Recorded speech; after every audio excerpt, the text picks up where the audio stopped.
of the Book and Author Society, and I would like to welcome you to our first ever Halloween event. We have an amazing panel of writers here for you tonight, and you are in the hands of a master with our moderator, Becky Spratford.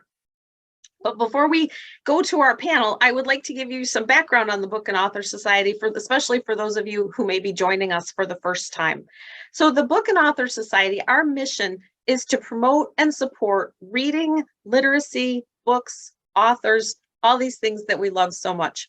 And we do that in two ways. The first way is we bring you programs like this, virtual events with authors. Prior to the pandemic, we had luncheons where we would bring in authors and sit around a big room and have lunch and listen to authors. Well, the pandemic's kind of changed that, so we've gone to mostly virtual events, but we hope to go back to in-person events, hopefully in 2023.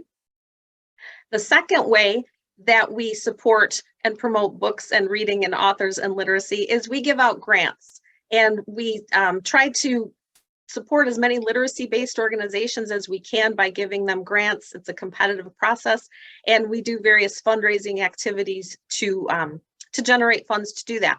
One of the most fun ways that you can support us is to buy books, buy our authors' books. We have an online book sale for you tonight, and actually after this event, at bookshop.org, and you can go online and purchase a book or several by one or all of our authors tonight, and a portion of those proceeds go to the Book and Author Society. So before we get started, I want to go over a couple of housekeeping details just so you're all aware of how this works. Again, especially if you're joining us for the first time. We have disabled the chat feature, but we encourage you to ask questions, as many as you like, throughout the program. You don't have to wait till the end of the conversation between our panel and our moderator. And you can do that in the Q&A feature, which should be at the bottom of your screen. You can type in your question at any time. If you have a bunch of questions, especially as the discussion's going on and it maybe sparks something you want to know about, just keep those questions coming. Becky and the panel will have a conversation probably for about half an hour or so. And then around 7:30, 7:35, they're going to start taking questions. So keep that in mind. Again, feel free to ask questions of our panel. They're here to answer your questions. And we so appreciate all these marvelous people joining us tonight. So let us get our Halloween on. I would like to introduce Becky Spratford, our moderator tonight. There she is. And Becky, I'm going to let you take it away. Thank you, Kathy. Thank you everyone for coming. I just want to let you know that my name is Becky Spratford. I am a reader's advisor. What does that mean? That means that my job is to match books with readers through the local public library. And my specialty is horror. Kathy mentioned the books that you can order. I think hopefully mine is among them, but I wrote the Reader's Advisory Guide to Horror. I'm on the 3rd edition. I know we already had some pre-questions about library things, but I would like to bring our authors on. So if you can all unmute and put on your cameras so everyone can see you. We have Linda Addison, Chuck Wendig, Lisa Morton, Cynthia Pelayo, and Haley Piper, and Gabino is on his way. He had to get Zoom on his phone because he's traveling, so he will join us. Thank you all for being here. I'm very excited to share. I know all of these people. Sina is not on, so we'll figure that out. I'm here, but my video won't start. It keeps telling me the host has stopped it. Sorry. Maybe, yeah. You could try it again, or you could log back in. There you are. And the irony is, I am in Chicago, and Sina is like down the street, and she's the one that didn't show up. Thank you all for being here. I talked to Kathy about this conversation, and we do have a lot of people. This is their first annual Halloween episode, or whatever you want to call it, conversation. So there are people on here who are less familiar with horror. So I did go out of my way to invite a lot of different voices to talk about the genre, because it is not what people think who maybe don't read it. In fact, you probably all read it. Chuck is a New York Times bestselling author, so you probably read his books.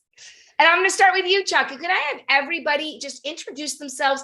Take some time to talk about yourself and your work, because all of you write a lot of different things too. Talk about your work, introduce the audience to it, and give a little background about yourself. So Chuck, you get to go first. Oh, uh-oh. Hi, everybody. This is such a cool panel and such fantastic people that you're putting to it. So thank you. Yeah, I've been writing for a very long time. I started writing in game design, which is like a weird way to start writing. But at the time, I was trying to write novels and failing very badly at doing so. And so I decided to kind of cut my teeth on game design stuff. And it was D&D type of games, and they were horror role-playing games, vampire, werewolf, kind of grisly gothic punk, fun, freaky romance stuff. So for a long time, I did that as a freelance writer. And when I finally disentangled from that, I was always trying to be a horror writer. My first book came out, Blackbirds, about a young woman who can see how you're going to die when she touches you. And I wrote like a horror crime novel, and no one wanted to call it a horror crime novel. Like, they were going to publish it as it was, but no one wanted to label it that way. So I think the first publisher it was with, Angry Robot, called it urban fantasy, despite there being no urban and no fantasy. The second publisher that published it, Simon & Schuster, called it supernatural suspense, because horror was like we don't say that mean and nasty word. So the books I wrote year after year were books I was like, is this one horror? Can we call this one horror? And they'd be like, no, not yet. So Zeros and Invasive and all that stuff. So even the Star Wars novels have these core components of, like, I wanted to put in there some scary, freaky scenes of just like spiders erupting out of spaceships and things that thrilled me as an author and as a wannabe horror author. So eventually I started publishing with Del Rey Books, and Wanderers, my first book with them, and then the Book of Accidents was second. And they were thankfully super excited that I was writing horror. So that was my journey to that whole thing. And now I feel, in a weird sort of way, like I'm finally home. Thank you, Chuck. And I should mention, too, that all of these authors, we're all very involved with the Horror Writers Association. I am the secretary, and Linda is on the board, and Lisa is the former president. And I actually met Chuck when we were both guests of honor at StokerCon. I'm wearing one of my StokerCon shirts from Denver. So That was cool. That was a fun time. So this is, it is. These people all do really live. Oh, and there's Cabino, and he's on the board as well, except he's crooked. I'm going to speaking of Lisa, our former president of the Horror Association, I'm going to let you go next. And one of the great things about Lisa, she writes lots of books, but she is the world's expert on Halloween. True, and I still don't know how I wound up that way. But yes, I like to think of myself as a reformed screenwriter, because when I first started, I was writing really bad movies. They're the kind of things that show up on like the Sci-Fi Channel at 3 in the morning.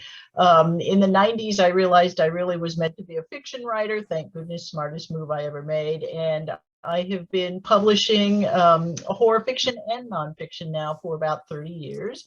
I have written 3 books on the history of Halloween. I've also written nonfiction books about the history of ghosts and about seances. I've written over 150 short stories. My next novella will be out this Friday. Yay.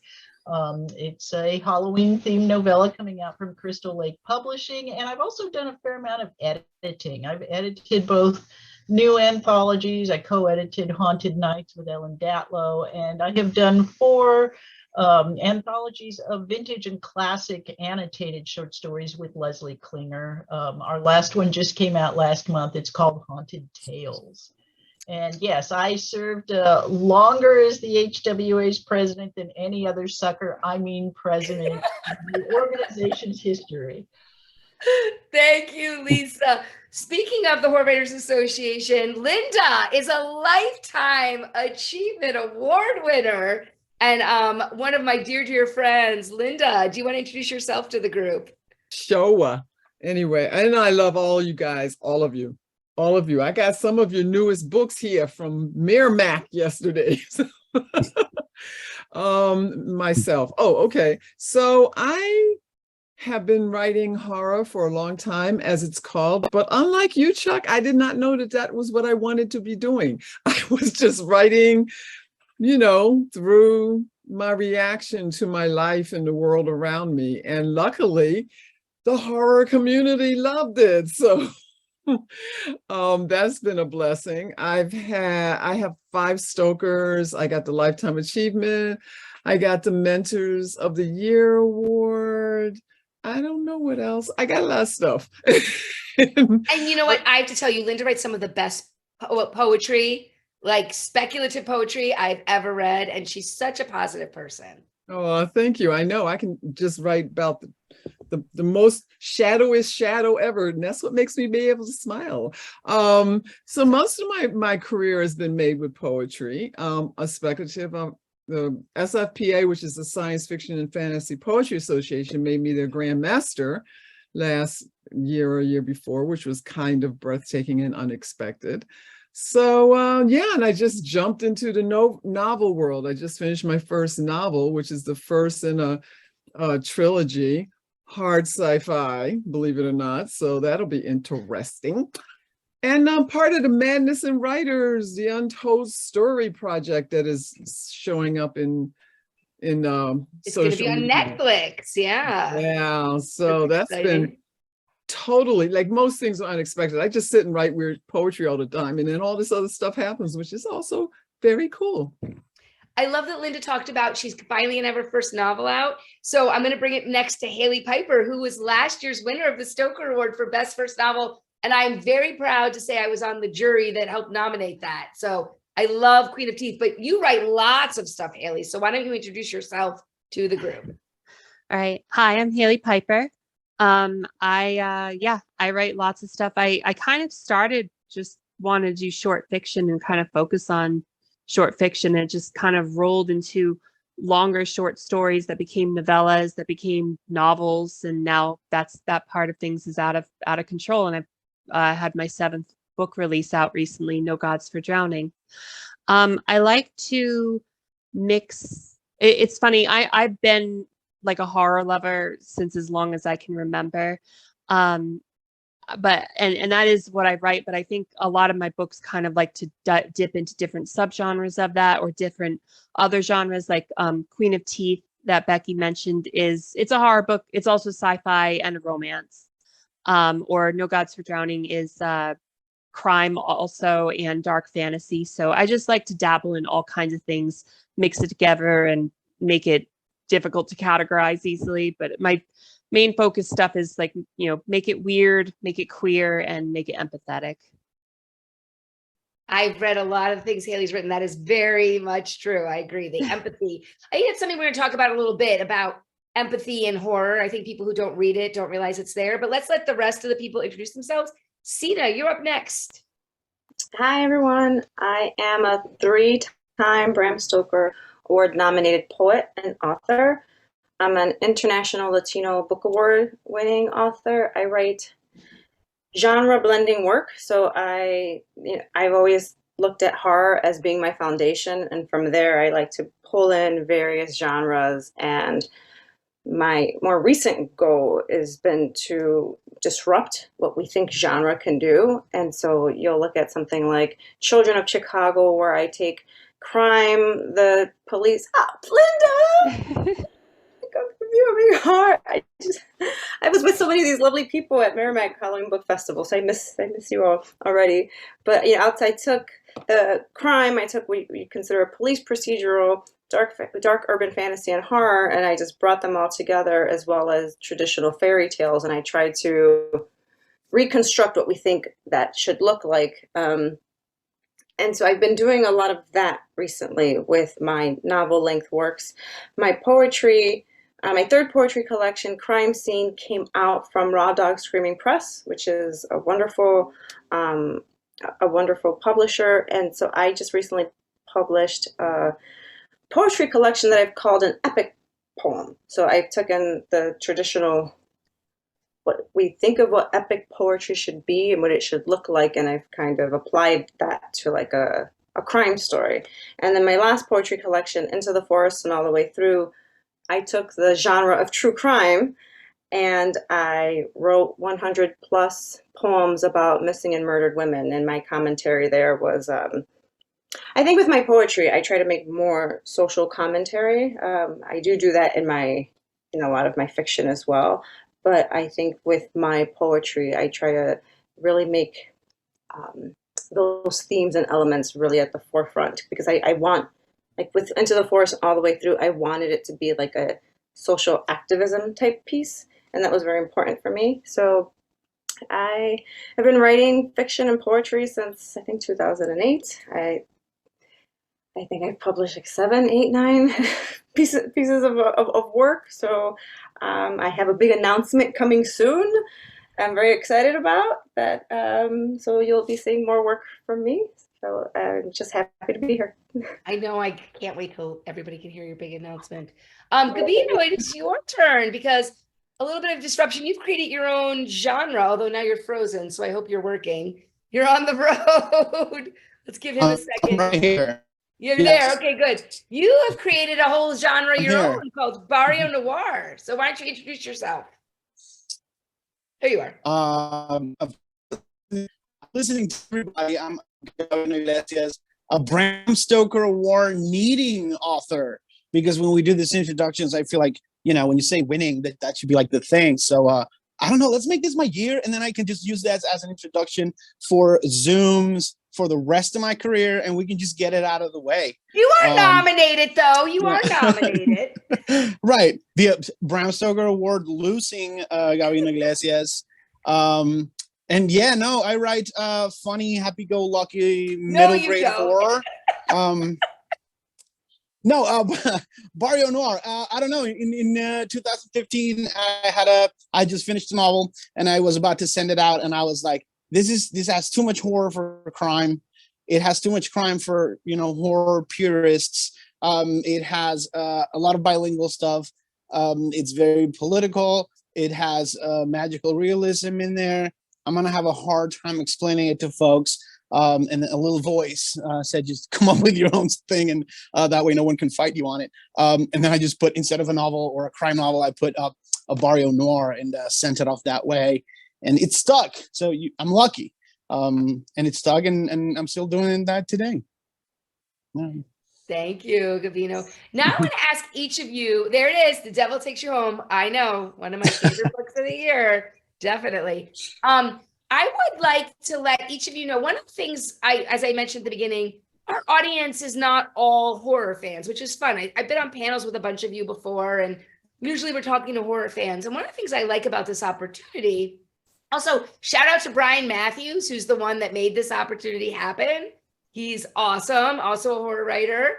And unfortunately, he can't join us tonight due to something else, but good. I want to give him a shout out. And one of the things I wanted to let people know is one of the things I do when I talk to readers and librarians about horror, especially when they're not fans themselves. I like to do this thing I called Why I Love Horror. And I've asked a lot of you to participate in it before. I want to ask you why you love horror as a writer, but also as a reader. And what is it about the genre that just speaks to you? I'm going to go in a different order. So we're going to start with Haley. Haley, what about you? Well, so it's funny. I'm not sure I can differentiate why I love it between being a writer and a reader. I mean, on a like surface level, I've loved monsters and gothic stuff and like all that wild stuff since I was little. Growing up, I kind of, you know, it's hard. You get to understand how much you depend on horror as like catharsis. Like I've always said horror is healing. And I really believe that. I think that it's something you can enjoy when things are going well, and kind of find catharsis in when things aren't going so well. And not to like steal off of what Chuck was saying before, but with kind of writing where his writing was being labeled as different genres, the neat thing with horror is you can find it anywhere. Horror can seep into anything. It can mix with anything. You can have a horror story no matter what type of other story is surrounding it. And I guess that's part of why I love it so much, is just that it's so easy for me to just kind of move into and feel deeply. Thank you, Haley. Gabino, what about you? We made you go last time, so I'll let you go early this time. Why do you love it? If it works. Can you hear me? Yes. Oh, fantastic. I just couldn't. I would love to write romance and make an inordinate amount of money, but I can't write a happy ending to save my life. And if I wrote YA for the same reason, I wouldn't be able to get away with the stuff that they let me do when you write for the grown-ups. But jokes aside, horror is the perfect dancing partner. Horror can be sexy, it can be funny, it can be political, it can be scary, it can be unsettling, which is not the same thing as scary. It could be about, you know, the other finally responding to the classic straight white men were writing about fear of the other. Horror just goes well, as Haley was saying, with absolutely everything. It dances well with every other genre. And I think every time we go into horror, the set of rules and regulations that's written on the wall doesn't exist. It's like horror can be whatever you want it to be. And whatever idea you have in your head, horror has a space for it. So it doesn't matter if you want to use your identity as a lens, if you want to be political, if you want to tell a joke, if you want to celebrate the comfort food of vampires and zombies and ghosts and haunted houses, everyone's welcome, and it dances really well with everybody. And there's nothing not to love about how the genre works. Thank you, Gabino. I love that. Sina, it's your turn. It's funny, Grady and I were talking about this the other day, and he said something to the effect of he's starting to feel like or see that horror is almost moving towards more as a category like YA, because there's so much then that falls within horror. Like Gabino said, you can have a horror romance, I mean the Gothic, you have horror romance or YA horror or crime and horror. And I think for me, horror has always been a way for me to help process the reason why awful things, you hear my dogs, the reason why awful things happen in the world. And they also help me like navigate real world anxieties. And so I'm able to go to a piece of horror or even write something to really just kind of work through a lot of these complex emotions. And I think we all experience fear. And I think in terms of people that have like shunned away from horror for such a long time, I'm really confident if you look now, you will find something that will appeal to you. The genre is just so vast right now. There's so many exciting voices and different types of stories that are being explored that were just never explored before. And so you can definitely find yourself and the types of narratives that would appeal to you. Thank you. That's a great answer too. I love all these different answers. Lisa, your turn. I am going to say one of the things that's always appealed to me about horror was the intensity of it, the sort of primal nature of it, which is that it boils down to very powerful emotions, and they're very old emotions. They're things that have been around forever. I always imagined that the first stories ever told were probably ghost stories. You know, people sitting around a campfire at night after the day's kill, worrying that the mammoth's ghost might be coming back to get them now, that kind of thing. And so I like the intensity of it. I find that when I try to write in other genres, which I do occasionally, I'm always kind of want to go to the horror end of it because it feels like it's not as intense to me. It also sometimes feels like it's not as real.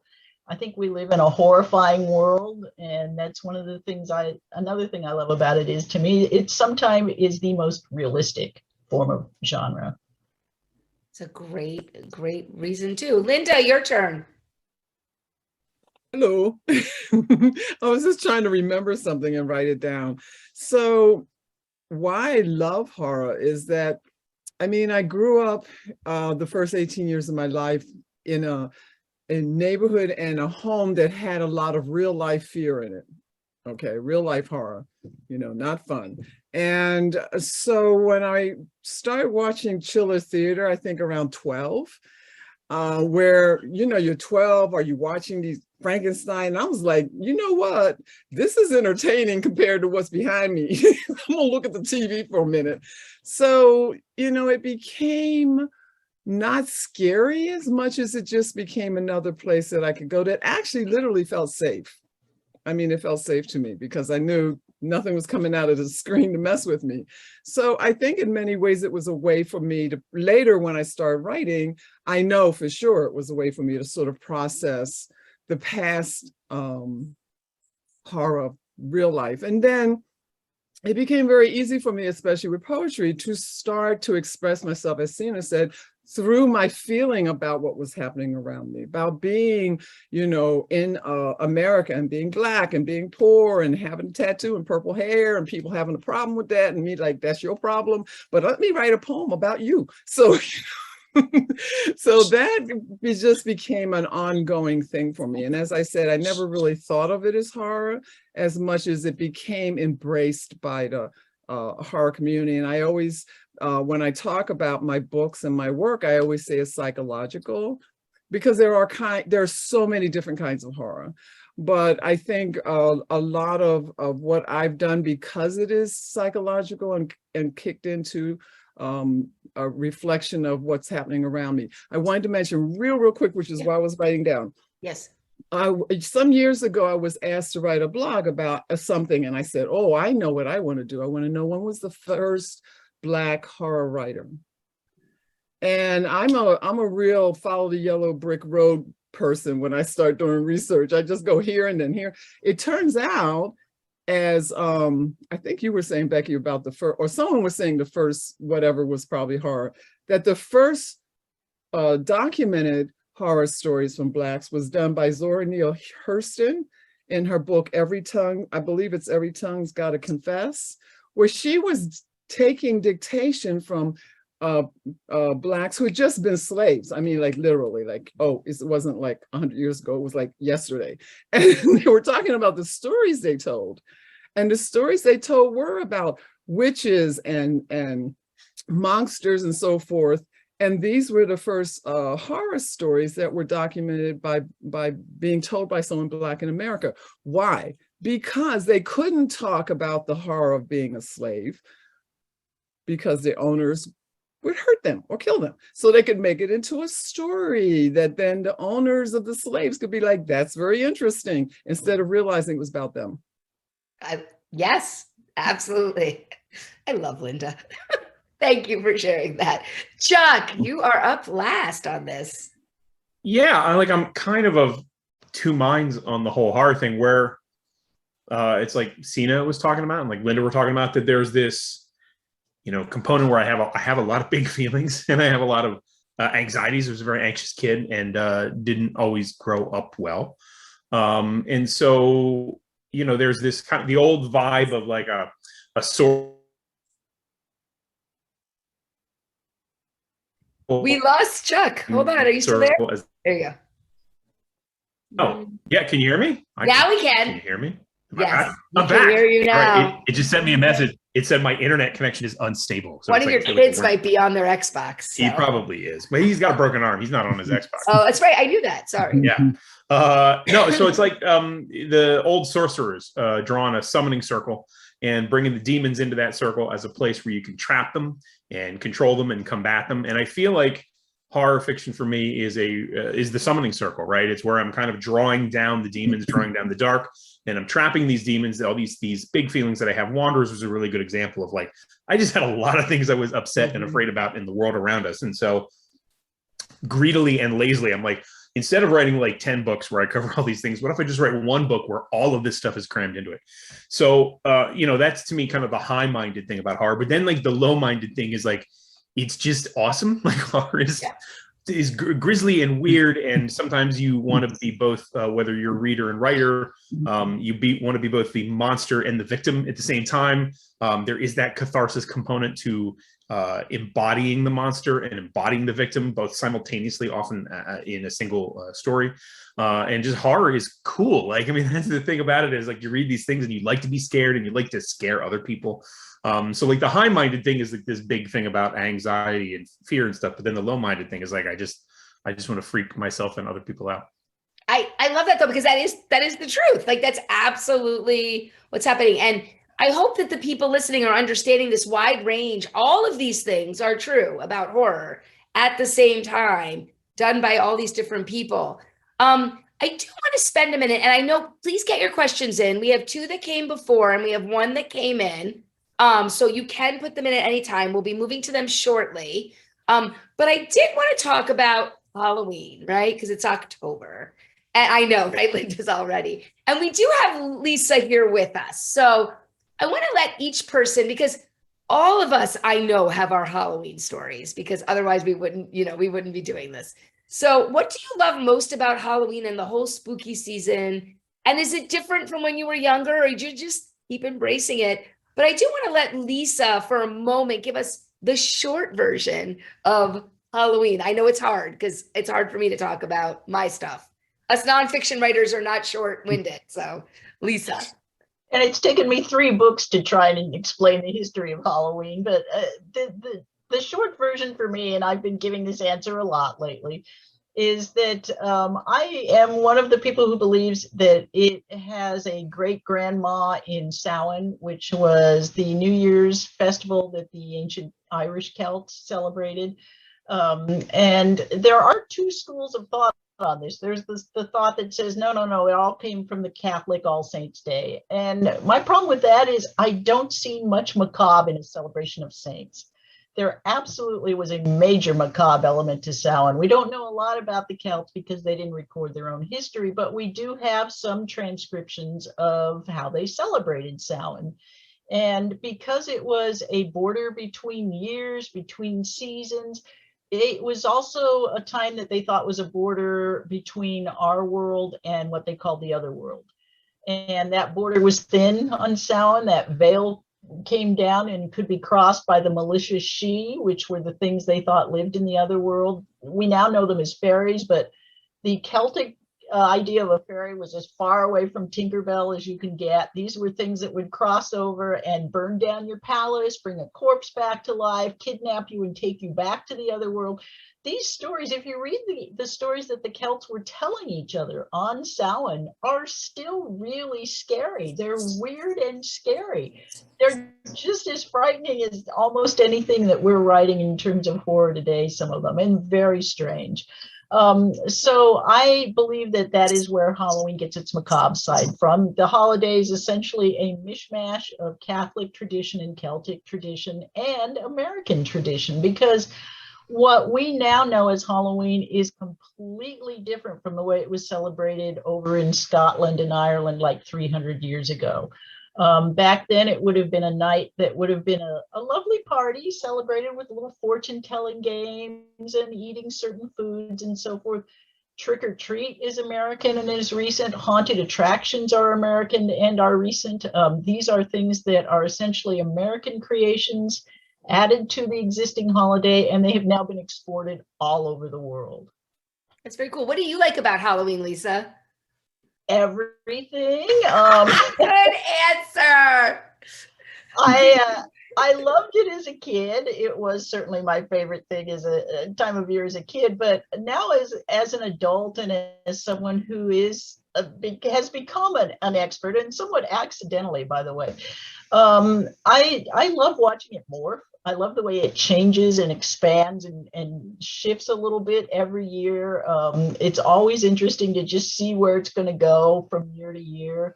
And I mean, I'm a sucker for everything from pumpkin spice to the new Halloween toys in stores. So awesome. Thank you, Lisa. So, you have small children, I know too. So what about Halloween is nice for you, both for you as growing up and celebrating it and what it means to you, but also as a parent too? I remember my very first pumpkin. Like, I have this very clear memory. I must have been like, I was born in Puerto Rico, and then from 2 on, we came to Chicago. And I remember very clearly, we went to the corner grocery store. My dad bought me this tiny little pumpkin, and he helped me just paint on it. And I just had this I remember him saying, "This is what they do here. They do that here, like in the States." And my dad and I would always like decorate the house from then on. So Halloween just kind of became like this big deal. And my dad and I would watch like Twilight Zone, Alfred Hitchcock Presents. Like, he loved like spooky things, like scary things. So it always was something in the house. And I think my dad just kind of wanted me to be exposed as much to being here. And now with little kids, we go all out. Like, we decorate we don't decorate too early because the dogs would destroy everything. But like maybe a few days before, we'll decorate. We get costumes. We pass out candy. So we're that house that everyone comes to. And so that's like our thing. Like the entire family is out on the porch. We have all types of things that we hand out, and we just really make it like this kind of just festive day with the neighbors, and people know you're going to the Palaio's house on that block because we give away like all kinds of good stuff and toys and but That's the a good kids love question it. though. How many of us give away full-size candy bars? Because we're horror yeah, because we're the horror people. Yeah, we know, right?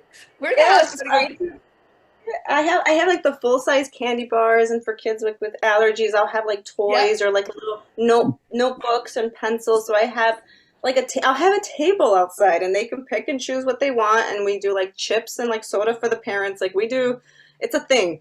But even just around the time of year, like the kids know we're gonna go to the pumpkin patch, and we're gonna do the corn maze and the apple cider. We do the whole thing. It's just this time of year just seems so like absolutely magical, and the kids. They love it. They're 5 and 9, and so they love it. It's just they get super excited. We celebrate the best. Yes. What about you? What does Halloween mean to you?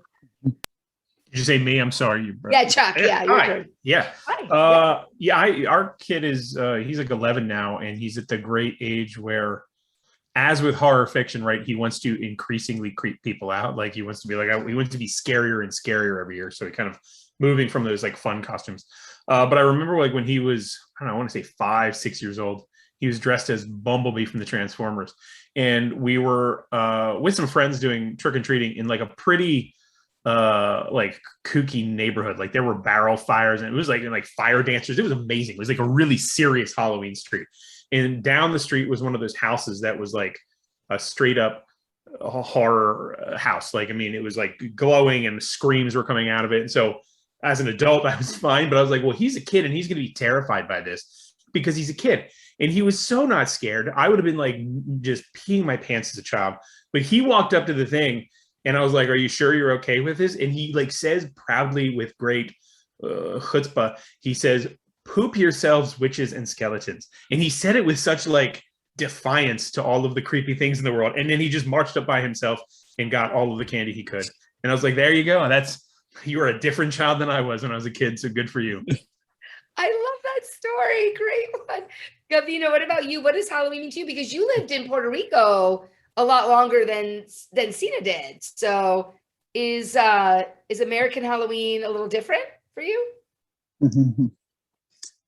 I mean, it's never cold or rainy when we go out. But other than it being about 95, it doesn't matter. Like you put on your mask anyway and your heavy costume, and you trick or treat while sweating. Yeah, in fact, moving here was great because then I got the whole context and the history and folks like Lisa who are out there, doing the research part. But much like the American Christmas, as a colony, we got like all the kitschy stuff, like the candy and the head out and trick or treat and wear a costume. And then I grew up, and then I was like, no, this is the sort of month, spooky season where we're not the weird kids, we're the cool kids. Like this Halloween's not at 31st of October. It's a frame of mind. It's a way of thinking. It's most of the stuff that I put up in my house, I buy that year, I put it up, and it stays up. Like those are not Halloween decorations, they're decorations, period, for the entire year.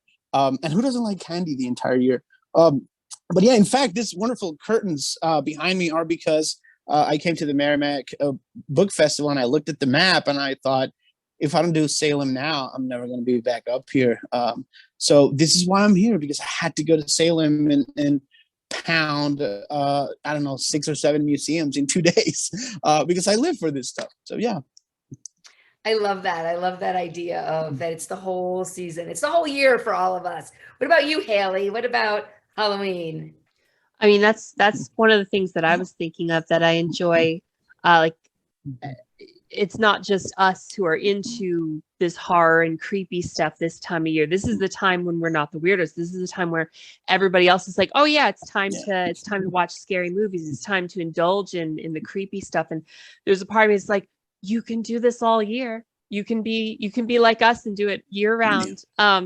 As a kid, though, it was very much the costumes and the candy. It was like I was very much just like, give me, it's another thing that Halloween allows you to do is just have all the candy you want to have, or as much as you can pretend to, sneak into set when you.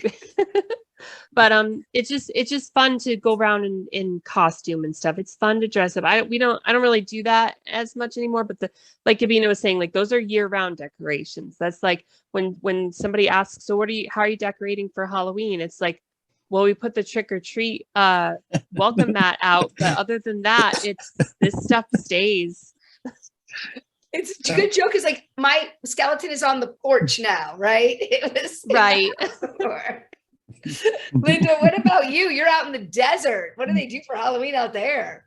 You know what? It's a big disappointment to me. I'm just saying, because the neighborhood I'm in is like retired people, and I live on a street that's like kind of like a highway, I guess, because I have been here 8 years. I've never had anyone ring my doorbell, so I know the horror. This house would be the best house to go to. Man, all I know is after that, I have 6 weeks of eating candy. So it's not a good look, me bouncing off the walls. I mean, it's also sad. But before that,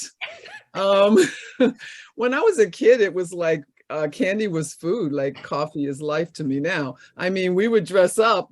I was the oldest of 9. So I got to take the younger ones out because my mom was always pregnant, because that's the only way you can have 9 kids. Yeah. So whoever wasn't inside her went with me. We'd go door to door in our neighborhoods and get like lots of candy. So it was all about the sugar then. Did you ever like dress up a lot though back then? Oh yeah, we dressed up, but it was like funky dress up, right? A ghost. A sheet. I did the witch thing because that was easy. That witch hat is easy. So it was never anything very involved. When I moved to New York and we lived in the village, I, of course, as a rebound, made the most glorious costumes for him. My favorite and last one, Sonic the Hedgehog. I'm saying, you know what? You get the foam, you paint it, you glue it, and then you get high off of all the fumes. And after that, I told him, I was like, yeah, mommy's not making any more of these like this. But I loved it. Always loved celebrating it. If I could have stuff up all year round, I would. But I think they think I'm weird enough in this neighborhood. Anyway, so now as a grown-up, my favorite thing, and this is really a true horror story, candy corn. I kind of think I refer to it as something I'm not going to say because it'd be so inappropriate because, but it's like an addiction. It's like an addiction. And I'm the only one in the house. So if I buy a bag of it, I'm like, okay, I'm just going to take 20 of them out and put them in this cup to save for tomorrow and eat the rest of them. I mean, and now they're doing the funky flavors. I just looked up and found out there's a blackberry cobbler coming out. I'm all over that. So, all right, so send all your candy corn to Linda is what the answer is. Yeah, do your turkey and gravy one. I don't care. I will try anything once. I'm going to start bringing up some of the questions, and we have a lot of questions about writing, specifically about writing. So I'm going to sort of summarize all the different types of questions about writing, because I feel like each of you can bring a different answer to it. So we had a lot of questions about ideas, right? What do you do when you have so many ideas? And then other people are like, where do you find your ideas? And a few other questions about how do you know if that idea is going to be a story or a poem or a novella or a novel? So a lot of sort of craft questions. I'm going to give it to Haley first, because I feel like you write novellas, you write novels, you write story, you're doing all of it. And I feel like maybe you understand it best because you seem to be doing well. Is there a particular part I should answer, or just whatever you want about that? Yeah. I think as far as if you're not sure whether something is a poem or short story, a novel, the thing is to just try writing it. Unfortunately, that's the only way to know for sure. And I've had stuff where I thought it was a book and it was a short story, or I thought it was a short story and then it turned to a book. Benny Rose the Cannibal King, The Worm and His Kings. Both of those started as short stories. I was like, this short story is disappointing me. It's not getting at everything I want it to. So I tried writing a book and that worked out better. As far as, if you getting too many ideas at once. I really think it's a matter of like, kind of, you have to make a decision. Unfortunately, there's not an easy way. Like none of these have easy answers, except maybe the part when, where do you find ideas? I think that ideas occur to you when you're not necessarily looking for them. I think they spring up on you, and the thing to do is to be ready to write them down at that time, and then you can explore them later. Like, you know, when something occurs to you, don't post it to Twitter, write it down. When it's a neat line of dialogue, a character idea, some observation that is so uniquely yours, a story idea, just write it down. You can always get rid of it later, but John Langan had this great analogy about an elevator, somebody going up his body to his brain, and a guy in an elevator bringing the idea. And he said, if he just says, no, that's dumb, I'm not going to write that down. If you keep doing that, you're going to stop getting the delivery of ideas. So just treat everything like it could be something incredible. I would like to ask Chuck about this one, because you both have your own ideas and you've written in other properties as well. So answer any or all of these, but I'd love to hear your perspective. Yeah, it's one of the big things, like, because I do, you know, my blog for a long time is devoted to talking about writing, and I have a few books about writing. And ideas are one of those things that always come up as a sort of a thing that haunts people, and they don't quite know how to get their heads around it or how important it is. And usually I like to just say to those people that I think we treat ideas like they're precious gems, when really ideas are just costume jewelry. They're really how you wear them. You want to, you know, it's about implementation. Like, we're so concerned and so consumed with this idea of writing an original story, writing something no one's ever done before, but that's really difficult and maybe not even possible. But the one thing that's unique about a story is you're the fingerprint, you're the snowflake. As much as we don't like to think of writers as precious snowflakes, you know, you are kind of a unique entity. Only you have all of the weird experiences, and the things you've seen and the things you feel and the things you're afraid of are all yours. And so no one else has that. So you could take even the most sort of crass, simplistic idea and make that your own in some way that's really fascinating. In terms of like what I do with my ideas or how I make them work, the question is always like, where you get your ideas. And I always say the better question is like, how do you make them stop? Because I think for a lot of writers, you're like, you know, I'm writing this one thing and then there's like 10 others sort of pinging your radar and you're like, please just shut up. I don't want to write you. I can't write you right now. So I have stopped story ideas in specific. I have stopped writing them down. I literally try to shoo them away like rats with a broom. And I assume if they're good, they'll keep bothering me. And usually it's in a sort of a Darwinist Thunderdome kind of way. Like eventually there's ideas that chew the other ones to death and get through the gauntlet of traps I've left for them. And those are the ones that I start to pay attention to. I love that the answers are totally different, which is what there's so many questions about it. Does anyone else want to talk about this question? Just put up your hand. Oh, Linda. Yeah, I just love also listening to how everyone deals with things differently. When I'm mentoring, which, you know, I do mentor officially through HWA and unofficially, I tell people to write everything down. I have 175 journals that I've been keeping, and that's where I go when I start to do a new collection of poetry or story ideas. And then what I'm talking about is like just a few words. I'm not talking about spending pages and pages writing a story. So for me, that has been the trust place that all the seeds are that I start to write. You know, so even when things like piss me off in the world, I'll write down a couple of things about that. And then at some point I go back through, and if I feel energy when I reread that, then that's something I want to work on. So I found that journaling has been a really good way for me to make sure that I don't lose. And the other one I want to add is I've been in a writers group since 1990, Circles in the Hair. And it started in New York. And a lot of what we used to do is we would get a theme and the 15 of us would write on that theme. And sometimes it would be for an anthology call and sometimes it wasn't. So what you learn if you do that is that you get 15 totally different interpretations of horror, science fiction, fantasy, mix of the all from that. And so, you know, it gave me a really sort of confident level that it doesn't matter how many times something's been written about. I still have my own view on it as Chuck and I think others probably said. So I wanted to add that. I love that idea.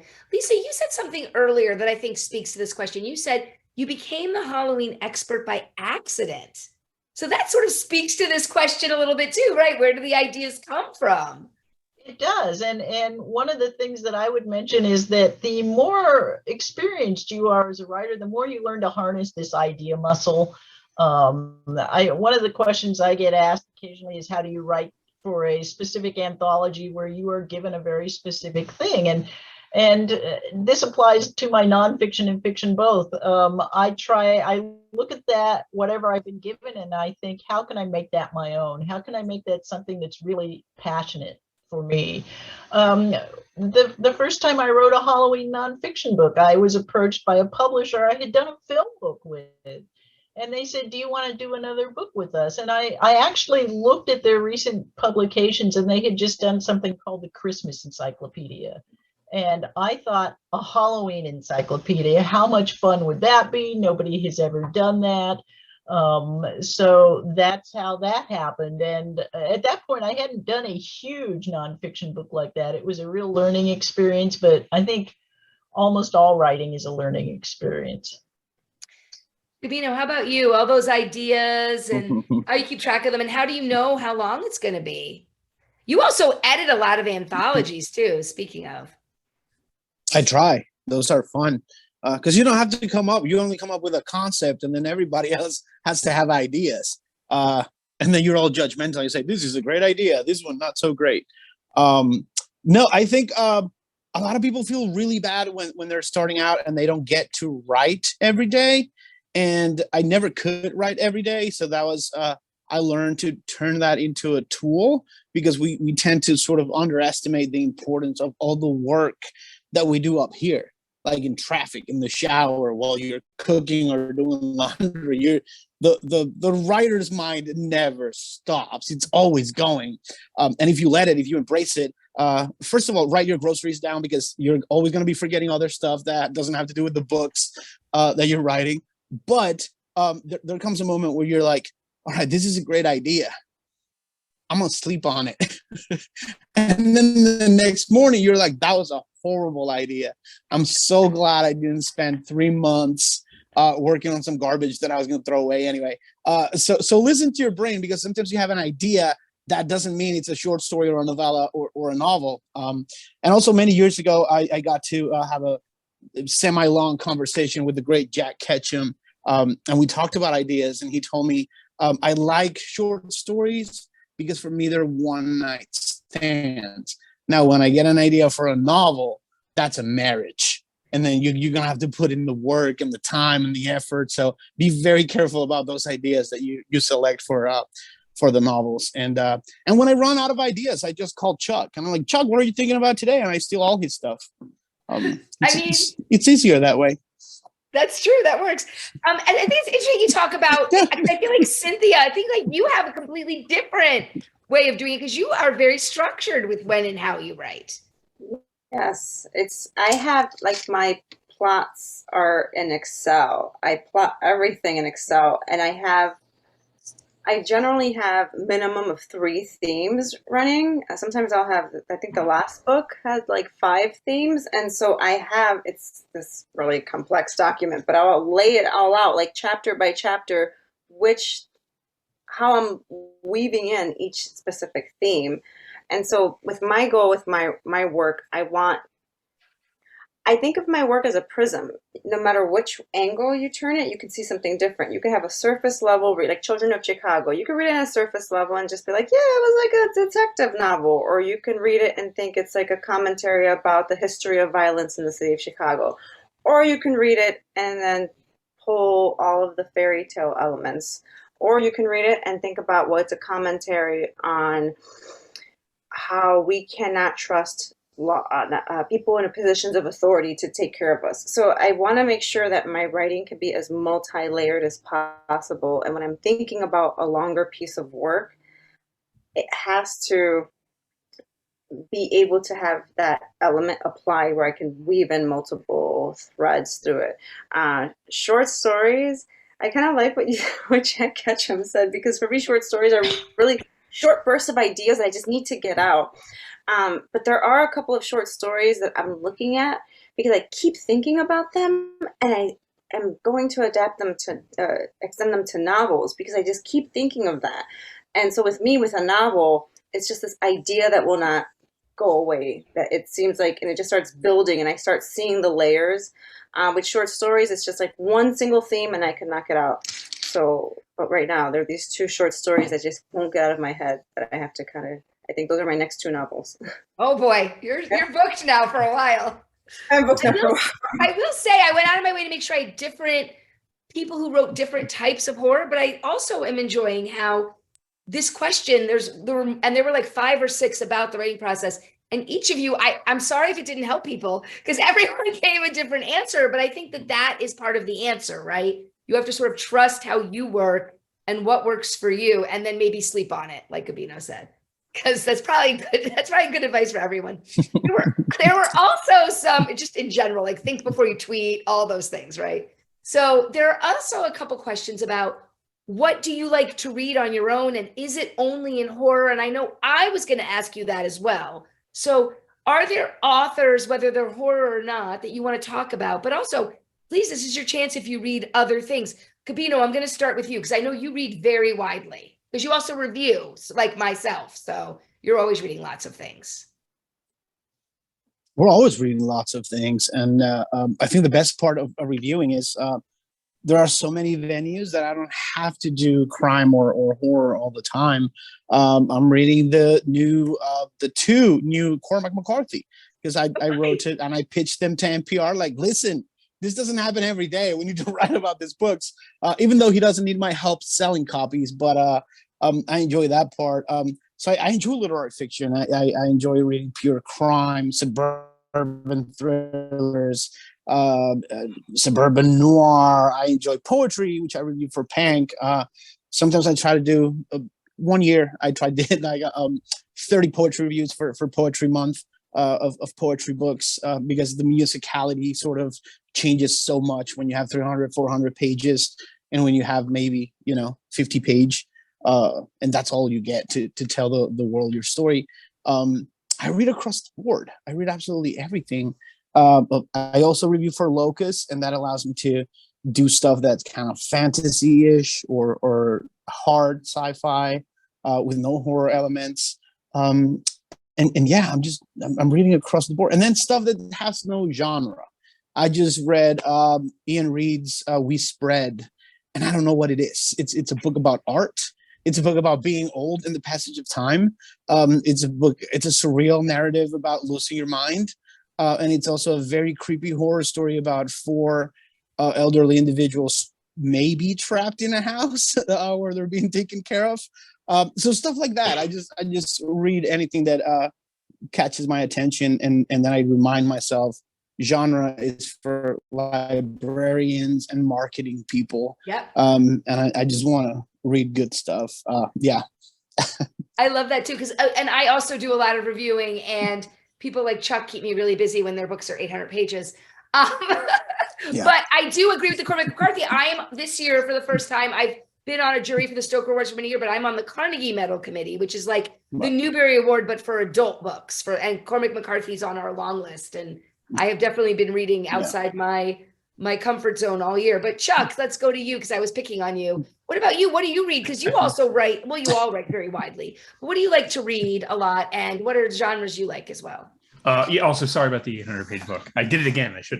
I mean, I loved it. So I mean, what am I doing? It. I get paid if it's 90,000 words or 280. What am I doing? I'm just gonna say this here because, dude, if you're writing an apocalyptic story and America has been decimated, make sure you think about zoo animals. That's all I'm saying. Chuck thought about zoo animals. Because what would happen to them if all the people died? Just saying. Just saying. Read the book. It comes out next month. Yeah, I mean, I'm fortunate that I get a lot of blurb requests from really great authors, including obviously Haley here and Gabino. And I'm super excited when that happens, and it's an honor. I can't get to all of them, obviously, but I do try my hardest. I also really think it's great to read nonfiction. Because I think for better or for worse, when you read fiction, you're getting that author's ideas. I mean, we as authors are kind of narcissists. We're like, it's a product of ego. It says, I really think this is important enough to exist in the world. And not to say nonfiction isn't the same kind of call and response to the world, but when I'm reading nonfiction, I'm getting my own ideas. Like, it's telling me a topic and it's telling me information about a lot of different things. And from there, I find that I start putting together my own sort of ideas. I just read An Immense World by Ed Yong, which is about how animals sense the world, and it's just fantastic. That's on the Carnegie Medal list too. Yeah, he's Fantastic. such a accessible science writer and journalist, deserving of the prizes he gets. So I always try to read nonfiction whenever I have one of those down moments where I'm not reading other cool books. Thank you, Chuck. Linda, what about you? What do you like to read? This is a good segue because, first of all, Chuck, I love your writing. I don't care how big the book is. I always have one nearby because I just like the energy, the dialogue, everything about it. As big as it is, it's just beautiful and smooth. And it's like, I like to just like dip in sometime when I'm doing something to break my head up. Anyway, I have to say that one thing I was just thinking about is that everything I've written, whether it's poetry or fiction, I'm always using science and nonfiction at the same time. I'm really like crazy for Googling stuff. I wanted to do physics research in college, so I found out I needed a PhD, and I was like, yeah, I can't go to school that long. So I went into computers. So everything has some science in it. And for some reason, it's like half of my brain loves reading about multiple realities and outer space and inner space and all this stuff. And the other half is writing some kind of weird matchup with that. So I actually tried, and it takes time. I tried to write something once without it because I was like, it's just taking too long. Following you yellow brick road on, black holes in our brain. No, stop it. And I couldn't do it.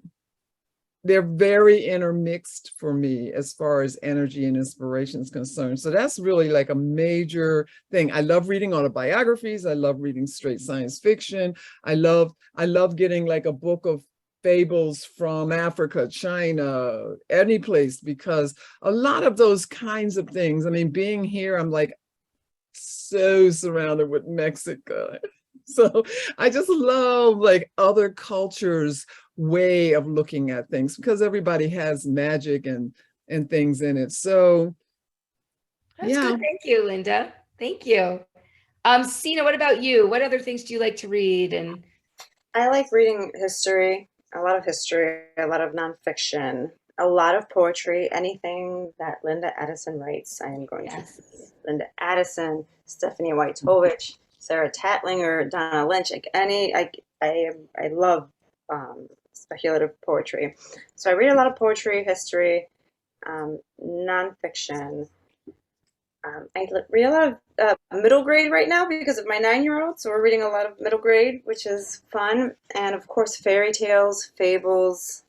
I love all things fairy tales and fables. So those are usually the basis of what I'm always reading. I'm always reading some nonfiction or historical book. I mean, I read all these books on like architecture of Chicago, the movie palaces in the city of Chicago in the early 1900s, and researching how they were built and all the light fixtures and all these like specific things about the way these buildings were just constructed throughout the city. So I just love history. I love nonfiction. So I love that it wasn't hard for them to answer this. We have Haley and then Lisa, and everybody start thinking about their goodbyes. I'm going to ask them after Haley and Lisa go to talk about what is coming next for them. So start marketing yourselves. Haley, what about you? What do you like to read also? I mean, I love horror and I love all the writers here do amazing things. But I like to read every genre, romance, sci-fi, crime, fantasy. Like I just like to dip into everything. I think I think it's good to kind of mix things around and I guess keep getting a fresh sense of things, keep getting a fresh perspective on things. And it's just everything's interesting. There's so many different ideas to explore. There's so many different perspectives to enjoy. I'm just like, I'm never going to read all the books I wish I could read. I know that's a problem for all of us, but yeah, just everything. I have a thing I talk to librarians about. I'm like, get over it. You're never going to read all the books.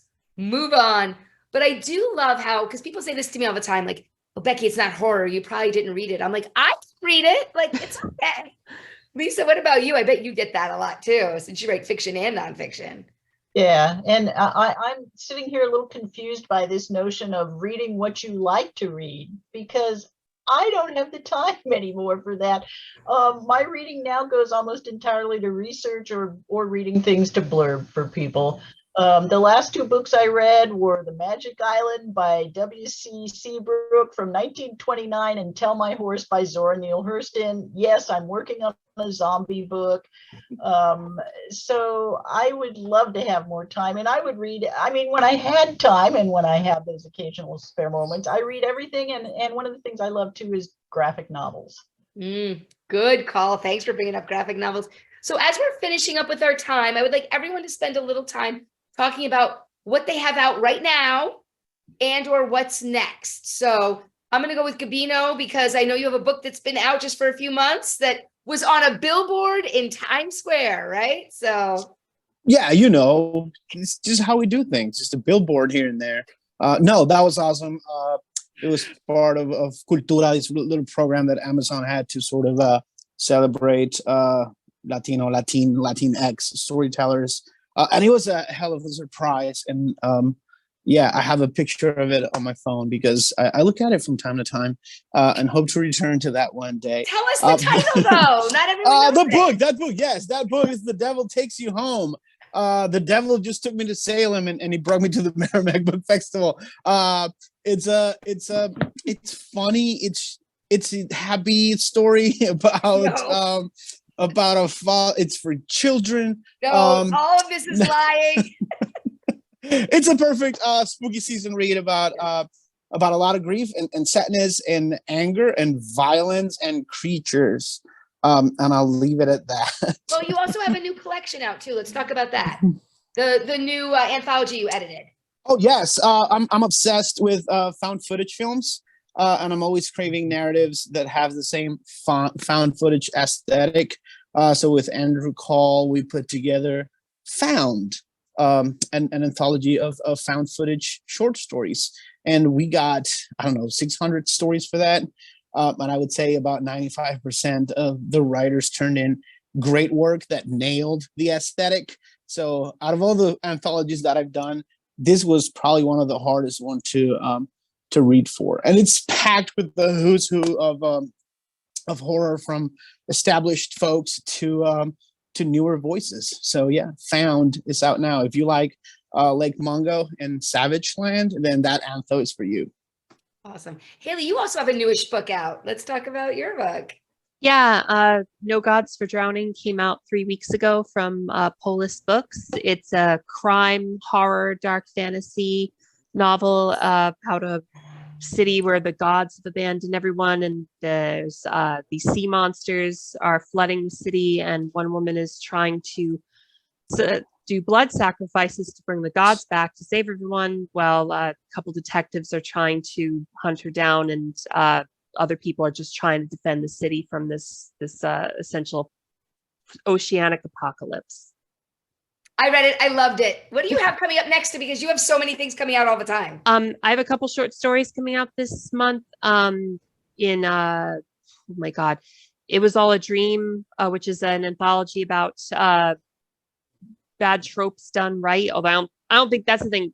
I don't think there are bad tropes. I think it's just a matter of execution, like Chuck was saying about genre and such. And then Stories of the Eye, which is about models and artists. And so I have a story in that. And then next year I've got Cruel Angels Past Sundown, which is my splatter Western. Even the Worm Will Turn, which is the sequel to The Worm and His Kings. And from Titan Books, my next novel, A Light Most Hateful. Thank you. I know I told you she was very busy. And I reviewed Haley's book in Library Journal this month, and I also reviewed Chuck's upcoming book. Why don't you talk about that? Anything else you have? Yeah, God, I just had the paperback for my middle grade sort of horror humor, Dustin Grimm, about a girl who inherits a funeral home for monsters. That came out, just the end of last month, and I think it's an October pick at Barnes & Noble this month, so I'm pretty lucky there.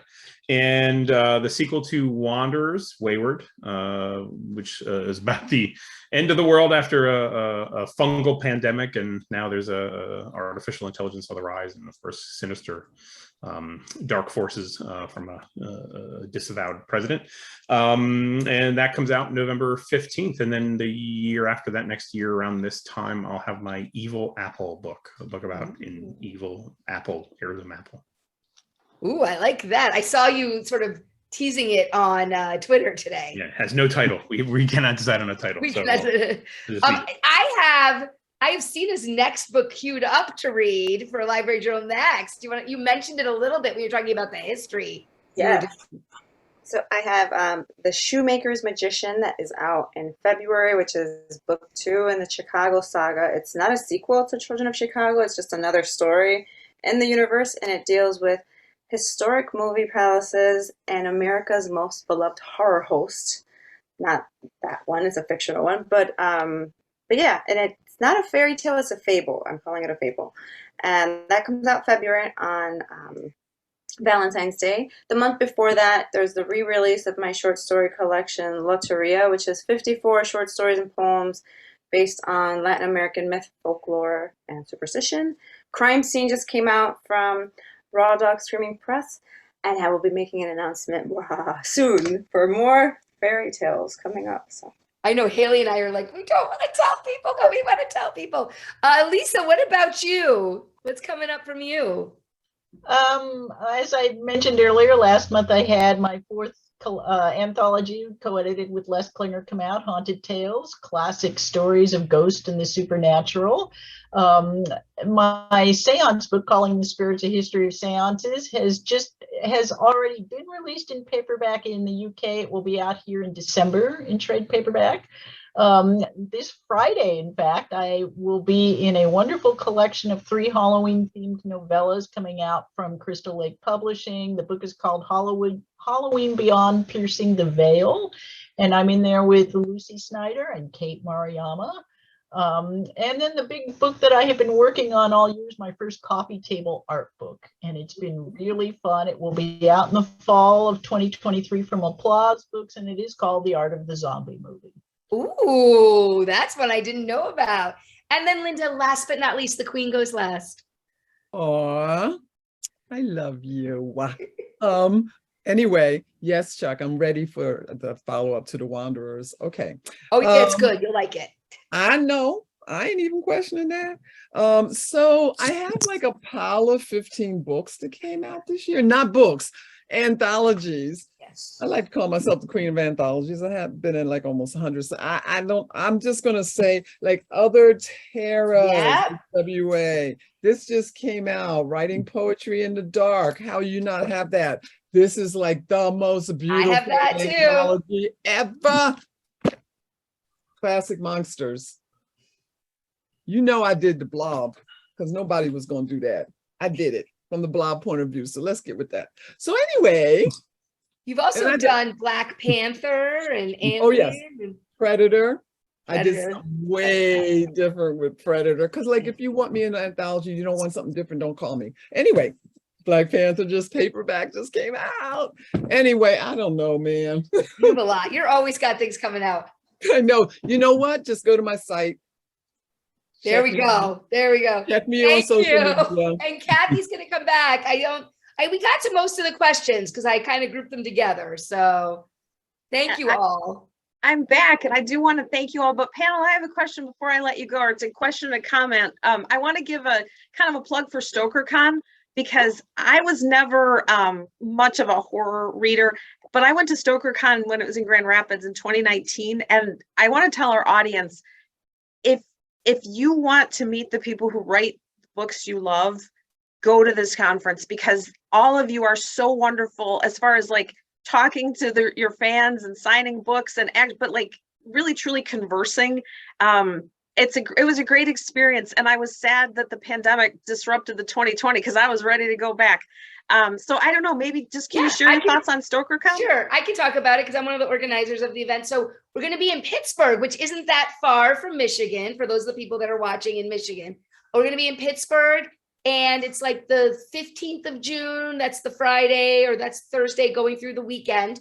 And we welcome everyone. I'm wearing my StokerCon shirt from Denver right now. Sina is a guest of honor. Chuck and I have been guests of honor. We were invited by Lisa, and that's how we met. And I met Linda also at StokerCon that way. So everybody here has been there. We all are we're really this nice. I promise you. They really are. I met Kathy at Librarians Day, I believe. We do host a Librarians Day. I know there are some librarians watching, but you don't have to just go to Librarians Day. And yeah, just come and join us. We have StokerCon. Just search it on Google. There's a website. It's in Pittsburgh, home of Romero. So we're going to have a lot of stuff going on there. We're working with the Horror Studies Archive, where Linda's papers are in that archive. And we're going to be working, and at least I don't know if Lisa's are yours? No, but the horror writers are. Yeah, the horror writers are. There may be an announcement about mine soon. There's other people on this call that may have announcements as well, but there's the Horror Studies collection. We're going to be opening that up for people to come see it. We're going to have a lot of fun. I like to say, and I write this in my book, they made me cut it. I had it like 5 times. They made me only do 3. But people who love to read horror aren't monsters. We just like to read about it. So come and be with us, and we'll all have fun together. I promise. It's such a good time. I had one of the best times at your awards dinner because it was good food, and just to see all the names in the room and like, oh, who's going to get it? It was a really good time. So everybody look up StokerCon because that's an added dimension to the fun you've had here tonight. That's the year that Gabino was nominated because he sat with me in Grand Rapids. Yeah.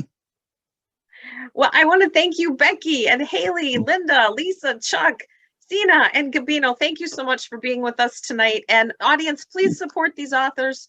Buy their books. Go on bookshop.org. Buy the books. You'll support the Book and Author Society as well.